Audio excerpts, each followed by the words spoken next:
Aula 13, pessoal, textura como plano de fundo.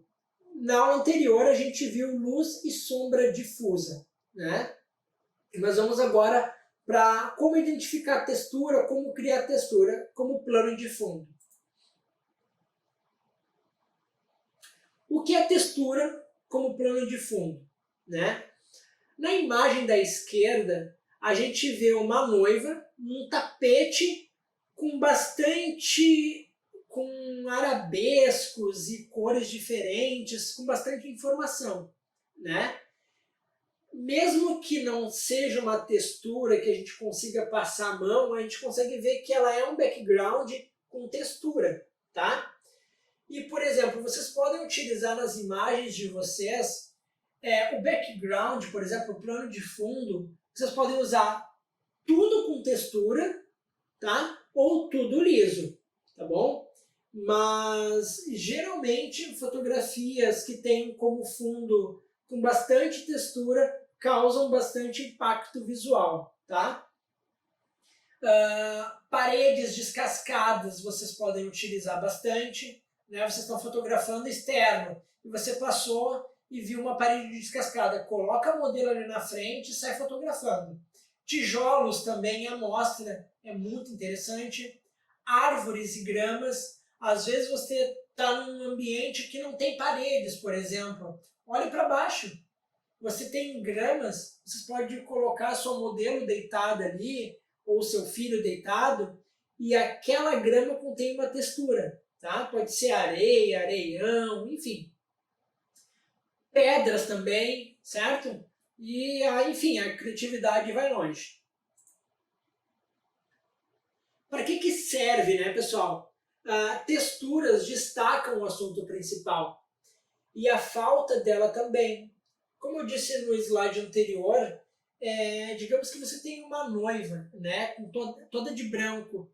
Se o seu fundo, por exemplo, for com fundo descascado, uma parede com tijolos, vai fazer com que o seu assunto principal se destaque mais na foto.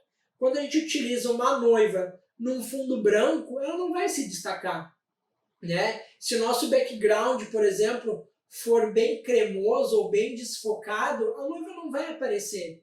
E se você colocar uma adolescente, por exemplo, de 14, 15 anos, no auge da sua idade, num ambiente de pichação e tudo mais, vai dar destaque, vai dar força para aquele momento que ela está passando, tá?